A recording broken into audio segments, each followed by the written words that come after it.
Welcome to this system IAS. हम लोग 71 BPSC का प्रिपरेशन कर रहे हैं माइंड मैप के थ्रू, जिसमें हम लोगों ने शुरुआत किया है पॉलिटी से। पॉलिटी कंप्लीट है, ठीक है, हिस्ट्री भी कंप्लीट है, बिहार स्पेशल भी कंप्लीट है। उसके बाद अगर हम बात करें तो साइंस में बायोलॉजी कंप्लीट हो गया है, केमिस्ट्री का लेक्चर आएगा, ठीक है। उसके बाद जो करंट अफेयर चल रहा है, इकोनॉमिक्स का हम लोग पार्ट 1 कर लिए हैं, नेशनल कंप्लीट है, इंटरनेशनल कंप्लीट है। एक करके चीज़ों को कंप्लीट करते हैं। इस पार्ट 2 में जो बहुत ज़्यादा लेंदी लेक्चर नहीं कर रहा, 15 से 20 मिनट में कहानी ख़त्म कर देंगे। देखो, एक जगह पढ़ो, पूरा पढ़ो, ठीक है। अगर एक जगह अगर कंप्लीट नहीं पढ़ोगे फिर इधर उधर आप छानबीन करते रहोगे। मैगजीन से हम लोग कंप्लीट कर रहे हैं। घटना चक्र की जो मैगजीन आती है वो बीपीएससी के लिए बेस्ट माना जाता है, उसी से हम लोग कंप्लीट कर रहे हैं, ठीक है। 6th round of India's remittances, 6th round of India's remittances survey आया है। अब इसमें की हाइलाइट्स क्या क्या वो देखते हैं। India's total remittances have more than double, ठीक है, डबल से भी ज़्यादा हो गया है remittances. Increasing from USD 55.6 billion in 2010 से 11 में। 10 से 11 की कहानी ये था कि मात्र 55.6 बिलियन था, जो कि USD 118, ठीक है, यानी कि 118.7 बिलियन हो गया है 2023 से 2024 में, ठीक है। द US, तो याद रखना आपको कितना है, 118.7। ये सब बीपीएससी डायरेक्ट पूछती है, ये सब फैक्ट, ठीक है। कुछ फैक्ट पे जोर देते हैं हम, ज़्यादा फैक्ट पे जोर नहीं देते हैं, लेकिन जो फैक्ट पे जोर दे रहे हैं उसको याद रखो। 118.7 बिलियन 2023 से 24 का डेटा है, ठीक है। इतना जो है रेमिटेंसेस आया है इंडिया में। The US emerged as the largest source contributor, ठीक है, कितना हो गया, 27.7%। तो USA से सबसे ज़्यादा आया है, ठीक है। सोर्स जो रहा USA रहा 27.7%। टोटल रेमिटेंसेस इतना, followed by the United Arab emirate, और उसी के सेकंड नंबर पे UAE से आया है, ठीक है। रेमिटेंसेस में सबसे बड़ा सोर्स हमारा कौन है, USA है। USA के बाद कौन है, UAE है, ठीक है। ये याद रखना है आपको 100%। इस चाहे तो डेटा वाला, चाहे तो ये सवाल आ ही जाएगा। आगे चलते हैं, स्टेट वाइज देखते हैं। तो state wise distribution of remittances सबसे ज़्यादा महाराष्ट्र में। FDI भी कहाँ आ रहा था, महाराष्ट्र में। Remain the largest recipient state, followed by the Kerala 19.7%। इससे ये पता चलता है कि महाराष्ट्र के लोग बाहर ज़्यादा रहते हैं, ठीक है। उसके बाद Kerala 19.7%। Other major states include Tamil Nadu 10%, Telangana इतना परसेंट, कर्नाटका 7.7% है। वर्ल्ड बिलियनियर लिस्ट 2025 फोर्ब्स वाला आया है, ठीक है, जिसमें एलन मस्क नंबर 1 पे है, ये बात आपको पता ही है। और उसके बाद इंडिया में बात करते हैं तो मुकेश अंबानी 1 पे है। ओवरऑल रैंकिंग बात करें तो 18 नंबर पे है। याद रखना, मुकेश अंबानी का ओवरऑल रैंक 18 है, इंडिया में जो है वो नंबर 1 पे है। उसके बाद तो गौतम अडानी, आपको बात ये पता ही है। India renewable energy revolution 2024 achievements, आगे देखते हैं। अभी क्या हुआ, इसमें कुछ खास सवाल बनता नहीं है, आगे चलता। World employment and the social outlook trend 2025। अब ये देखो, 6th logistic ease across different state leads का ये फुल फॉर्म है, ये याद रखना है आपको बस, और कुछ भी नहीं। उसके बाद ये खाली बिहार से रिलेटेड एक मिला है कि फास्ट मूवर में आता है बिहार, ये याद रखना, ठीक है। लीड्स वाले में फास्ट मूवर में आता है बिहार। और सबसे आगे कौन है भैया, अचीवर में गुजरात, ये सब हो गया। फास्ट मूवर आंध्र प्रदेश, गोवा, बिहार इसके अंदर में आता है। एस्पायर्स में केरला, वेस्ट बंगाल।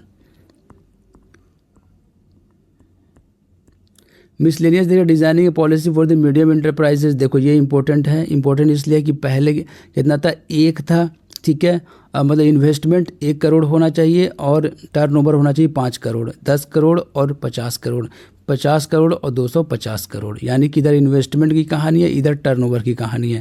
लेकिन इसको चेंज कर दिया गया है, रिवाइज कर दिया गया। रिवाइज में ये कहा गया कि भैया 2.5 करोड़ इन्वेस्टमेंट होना चाहिए और टर्नओवर कम से कम कंपनी का होना चाहिए कितना, 10 करोड़। तब वो किस में जाएगा, माइक्रो इंटरप्राइजेज में जाएगा।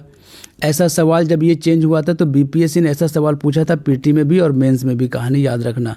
तो इस तरीके का जब भी चेंजमेंट आए तो दिमाग में तुरंत जो है वो रख लो इसको, ये सवाल जो है बनेगा। अब इसका ट्रिक क्या है, 2.5 इधर का डेटा सिर्फ याद रखो, इधर का भूल जाओ कहानी। क्या करना है, 2.5, ठीक है, पॉइंट हटाएं, 25 हो गया, ठीक है। अब यहाँ पे 1 लगा दो, 125 हो गया, यानी कि 2.5 याद रखना है, पॉइंट हटाएं 25 हो गया, ठीक है। और फिर यहाँ पे 1 कर देना है, 125। अब कुछ नहीं करना, 4 से सब में मल्टीप्लाई कर देना है। इधर हो गया भैया 10, इधर हो गया भैया 100, इधर हो गया भैया 500, कहानी ख़त्म। इधर वाला हो गया इन्वेस्टमेंट, इधर वाला हो गया टर्नओवर। सिंपल सी बात है, ये ट्रिक लगा लेना। 2.5 से शुरू करना, हमेशा याद नहीं रहेगा, डेटा देखोगे दिमाग घूम जाएगा। तो 2.5 सिर्फ याद रखना, सिर्फ एक डेटा याद रखना 2.5, ठीक है। पॉइंट हटाएं 25 कर दिए, ठीक है, और 125 कर दिए 1 लगाकर। अब यहाँ पे 4 से मल्टीप्लाई करेंगे तो 10 आएगा कि नहीं, यहाँ पे 4 से मल्टीप्लाई करेंगे तो कितना आएगा, 100 आएगा या नहीं, यहाँ पे 4 से मल्टीप्लाई करेंगे तो 500 आएगा या नहीं। तो इधर का हो गया इन्वेस्टमेंट, यानी कि इन्वेस्टमेंट 2.5 करोड़ होना चाहिए, और टर्नओवर होना चाहिए 10 करोड़। तो किस में जाएगा, माइक्रो इंटरप्राइजेज में जाएगा, और स्मॉल इंटरप्राइजेज में जाने के लिए 100 करोड़ का टर्नओवर होना चाहिए और इन्वेस्टमेंट होना चाहिए 25 करोड़, और मीडियम इंटरप्राइजेज में जाने के लिए 125 करोड़ होना चाहिए इन्वेस्टमेंट, और 500 करोड़ होना चाहिए turnover. Global pandemic agreement, normal सी बात है ये, आगे चलते हैं। India's major port achieve historic milestone financial 2024 से 25। 2 years of India Australia ECTA, ये सब कुछ खास नहीं है, बस इसमें एक ये चीज़ याद रखना है आपको कि टैरिफ जो है वो टैरिफ रिडक्शन 90% किया गया। Tariff reduction 90% of the Australia export to India see reduced tariff. ज़्यादा कुछ नहीं, इससे कुछ पीटी में सवाल बनने का उम्मीद नहीं है। शॉर्ट इन न्यूज़ देखो, ये बहुत इंपॉर्टेंट है। अब ज़्यादातर जो सवाल बनेगा इधर से बनेगा, ठीक है। देखते हैं, इंडिया पोस्ट पेमेंट बैंक जो है विन किया डिजिटल पेमेंट अवार्ड 2024 से 25। तो सीधा सीधा सवाल बनेगा कि डिजिटल पेमेंट अवार्ड कौन सा बैंक को मिला है, तो इंडिया पोस्ट पेमेंट बैंक। अब कहीं पे SBI रहेगा, कहीं पे भैया आपको ICI रहेगा, तो कहीं उधर दिमाग ना चला जाए, इधर ही रखो इंडियन पोस्ट पेमेंट बैंक के तरफ। IREDA बैग्स एक्सेलेंट रेटिंग, ठीक है, IRED को एक्सेलेंट रेटिंग मिला है। अब देखो, the Indian renewable energy development agency, India's largest green financing non banking financial company, has achieved a significant milestone in the central public sector enterprises performance evaluation for the financial year 2023 से 24. Onsa General received excellent rating for the 4th year in row. Digital initiative to streamline PDS. अब इसमें 3 चीज़ को जो है वो launch किया गया, वो देखना है। डिपॉट दर्पण पोर्टल, मित्र मोबाइल ऐप, ठीक है, और Anna Sahayata grievance redressal system. तो digital initiative to streamline PDS public distribution system को जो है स्ट्रीमलाइन करने के लिए ये सब काम किया जा रहा है। उसके बाद देखते हैं हम लोग 3DPSU। देखो, डी का मतलब यहाँ डिफेंस वाला कहानी है, ठीक है। तो इसको जो है वो मिनी रत्न की कंपनी मिली है। तीन का नाम क्या क्या भैया, म्यूनिशन इंडिया लिमिटेड MIL, ठीक है, armoured vehicle Nigam limited AVNL, and India Optel limited IOL। तो ये तीनों को किस में डाला गया है, मिनी रत्न में डाला गया है। तो 3 कम से कम याद रखो, ठीक है, कि 3 को जो है वो 3 डिफेंस से रिलेटेड जो है वो पब्लिक सेक्टर अंडरटेकिंग जो है वो 3 को डाला गया मिनी रत्न में। वर्ल्ड एनर्जी इन्वेस्टमेंट 2025 रिपोर्ट, कुछ खास नहीं। लॉन्च ऑफ निवेशक शिविर, LIC बीमा शक्ति योजना पानीपत हरियाणा में लॉन्च किया गया है। महिलाओं के लिए कहानी है ये कि Bima Shakti Yojana in Narendra Modi to empower women and the promote financial inclusion. क्या कहाँ, पानीपत हरियाणा में LIC बीमा सखी योजना पानीपत हरियाणा। ग्रिड कॉन क्या भूमि है, कहाँ लॉन्च किया गया भैया, यशोभूमि द्वारका दिल्ली में, ठीक है। इतना union minister of power and the housing urban affairs Manohar Lal inaugurated grid con 2025 a premier international conference exhibition and ICC Yashobhoomi Dwarka new Delhi. आगे चलते हैं। International year of the cooperative 2025 था, ठीक है। अब ये किनके द्वारा जो है अनाउंस किया गया था, united nation general assembly has declare 2025 as the international year of the cooperative. से याद रखना कि सीधा सवाल बनेगा कि कौन सा ईयर को जो है cooperative international year of the cooperative किया गया था यूनाइटेड नेशन की जनरल असेंबली की तरफ से, तो वो किया गया था 2025। ठीक है। 14th Asia's fisheries and aqua culture forum IFFA। देखो इसमें कुछ डेटा है वो याद रखना है, डेटा क्या है वो देखते हैं। स्टेट इंडिया फिशरीज सेक्टर में second largest fish producer in the world. देखो इंपॉर्टेंट हो जाता है कि नहीं, सेकंड लार्जेस्ट फिश प्रोड्यूसर है वर्ल्ड में, तो सवाल बनेगा तो सीधा सीधी सेकंड नंबर पर मार के आना है। Second largest aquaculture producer after China. ये देखो fourth largest in global seafood export, तो सी फूड जो एक्सपोर्ट किया जाता है उसमें फोर्थ नंबर पे है हमारा। कंट्रीब्यूशन की क्या कहानी है, देखो account for 7.7% of the global fish production. जितना ग्लोबल फिश जो प्रोडक्शन हो रहा है 100% में से 7.7% जो है इंडिया का कंट्रीब्यूशन है। अब देखो इनलैंड फिशरी जो है वो कंट्रीब्यूट करता है 75%। अब इनलैंड वाला ज़्यादा है of India's total fish output, तो जितना टोटल फिश आउटपुट है यानी कि टोटल प्रोडक्शन इंडिया का उसमें से 75% जो है वो इनलैंड है, ठीक है। India honey alliance IHA simple आ जाएगा। IHA का फुल फॉर्म क्या है, ज़्यादा डिफिकल्ट नहीं पूछेगा तो आपको पता होना चाहिए कि इंडिया हनी अलायंस की कहानी है। हाइव टू होम ये इसका था, और उसके बाद कि vision 2013 building A scientific and the sustainable Honey industry at the India international centre new Delhi, ठीक है। तो एक तो सवाल बनेगा IHA के फुल फॉर्म से बन जाएगा, हाइव टू होम से बन जाएगा, उसके बाद इंडिया इंटरनेशनल सेंटर ये न्यू दिल्ली में किया गया है, ये याद रखना है। FDI लिमिट फॉर, देखो ये सवाल जो है लगभग 2% चांसेस है, क्योंकि कई BPSC ऐसा सवाल पूछती है कि भैया FDI किस में कितना % किया गया है। तो पहले जो था वो मात्र 74% था इंश्योरेंस सेक्टर में, कि FDI जो है वो 74% रहेगा इंश्योरेंस सेक्टर में, उसके बाद इसको 100% कर दिया गया। लेकिन कंडीशन क्या लगाया गया कि सर प्रीमियम जो है वो इंडिया में इन्वेस्ट करना पड़ेगा, ठीक है। जो प्रीमियम आप लोग है वो इंडिया में इन्वेस्ट करना पड़ेगा, invest the entire premium with in India, तो 100% कर दिया गया इंश्योरेंस सेक्टर में FDI। इंडस फूड 2025, तो ये जो है वो कहाँ है, ये ग्रेटर नोएडा गौतम बुद्धा नगर, बस ये याद रखना है आपको। इंडस फूड 2025 चिराग पासवान जो है union minister food processing industries exposition mart, ठीक है, वो greater Noida Gautam Buddha Nagar. The event was organised by the trade promotion council of India.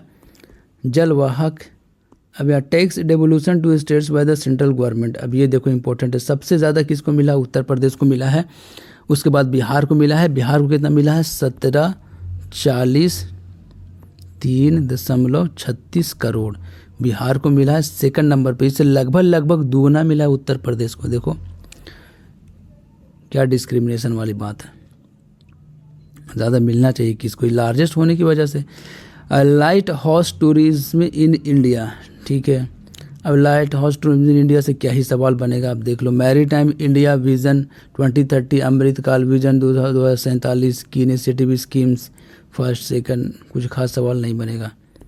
आगे चलते हैं, विरासत celebrating hand woven sari of India. अब इससे क्या सवाल बनेगा, सवाल ये बनेगा कि विरासत जो है वो किस चीज़ से रिलेटेड है। पहली बात तो ये तो आपको याद होना चाहिए कि हैंड वेवन जो है वो साड़ी है उससे रिलेटेड है। ये ऑर्गेनाइज कहाँ किया गया था, तो न्यू दिल्ली हैंडलूम हाट जनपद में न्यू दिल्ली में ऑर्गेनाइज किया गया था, ठीक है। हिंडाल्को को जो है इंटरनेशनल कॉपर एसोसिएशन का जो है वो हिस्सा बन गया, यानी कि ज्वाइन कर लिया है। कौन, हिंडाल्को इंटरनेशनल कॉपर एसोसिएशन जो है वो ज्वाइन कर लिया, याद रखना हिंडाल्को, सवाल आ जाएगा, ठीक है, कि इनमें से कौन जो है अभी रिसेंटली इंटरनेशनल कॉपर एसोसिएशन का जो है वो इंटरनेशनल कॉपर एसोसिएशन को ज्वाइन किया है, तो हिंडाल्को किया है।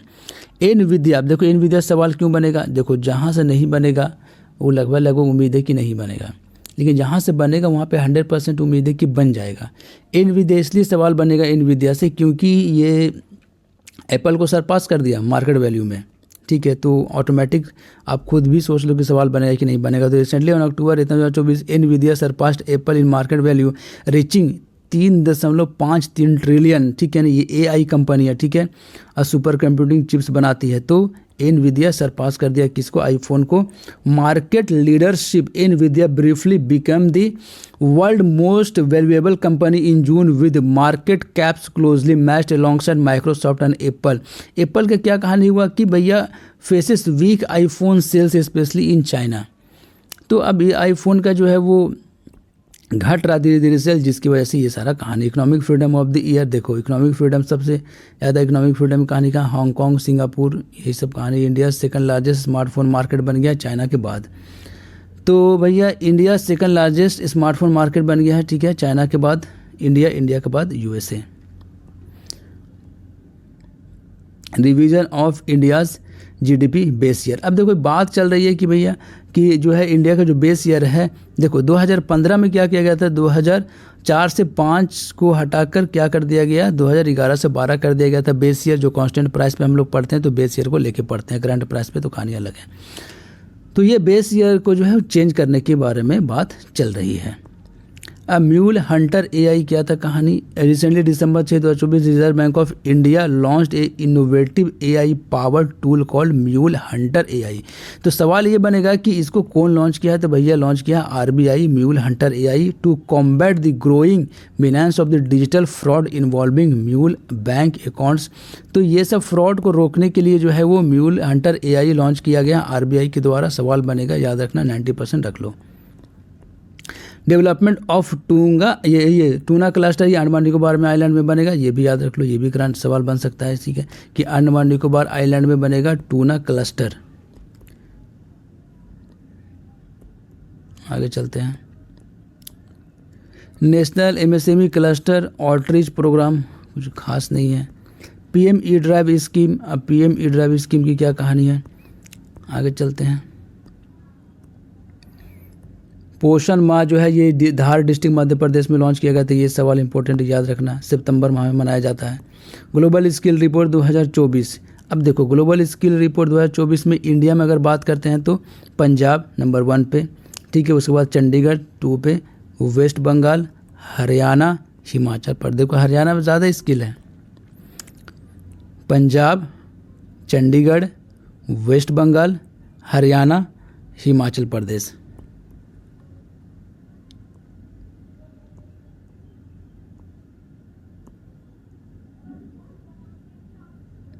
ये देखो सवाल, दुबई में पहला कैंपस जो खोला जा रहा है IIFT first overseas campus in Dubai. तो ये सवाल बन जाएगा कि दुबई में जो है अभी हाल फिलहाल किसने जो है वो पहला कैंपस खोला है, तो वो IIFT ने खोला है। आगे चलते हैं। October 2024 MOU sign between the open IIFT first overseas bank in Dubai. It will located at the India position in expo city. The city campus is exported to be operation in early. अब 4 new नवरत्न CPSEs, अब ये सब कितना याद रखोगे। Takes the total number of the Navratna CPSE in India 25 हो गया, ये याद रखना। अभी टोटल इसमें 25 जो है नवरत्न कंपनी है। Global bio India 2025 new Delhi में हुआ है, कुछ खास सवाल बनेगा नहीं। अब देखो ये बजट का कहानी अलग से पढ़ लेंगे। अब ये हो गया बजट और इकोनॉमिक सर्वे अलग से पढ़ लेंगे, ठीक है, ज़्यादा बेटर रहेगा। यहाँ तक कहानी था। पार्ट 1 जो है 20 से 22 मिनट का है, पार्ट 2 पता नहीं कितना मिनट हुआ है। तो इसको जो है हम लोग इकोनॉमिक करंट अफेयर अगर आएगा तो देखो 2, 3, 4, 5 सवाल बनेगा तो वो यहाँ से आराम से बन जाएगा, कोई बड़ी बात नहीं है, ठीक है। बहुत ज़्यादा इसमें घुसने की ज़रूरत नहीं है। नेशनल में घुसो, इंटरनेशनल में घुसो, इकोनॉमिक्स में ज़्यादा मत घुसो। उसके बाद हम लोग देख लेंगे साइंस एंड टेक की कहानी, उसके बाद इन्वायरमेंट पढ़ लेंगे, उसके बाद पर्सन इन न्यूज़, ये सब वगैरह वगैरह। स्पोर्ट्स खत्म हो जाएगा जल्दी ही, टेंशन लेने वाली बात बिल्कुल भी नहीं है। चैनल को आप सब्सक्राइब कीजिए, बेल आइकन को प्रेस कर लीजिए, ठीक है। चैनल को ज़रूर से ज़रूर सब्सक्राइब करें भैया। ये क्या 170 का 170 ही रहेगा। Best of luck for your exam. मिलते हैं हम नेक्स्ट लेक्चर में। Best of luck.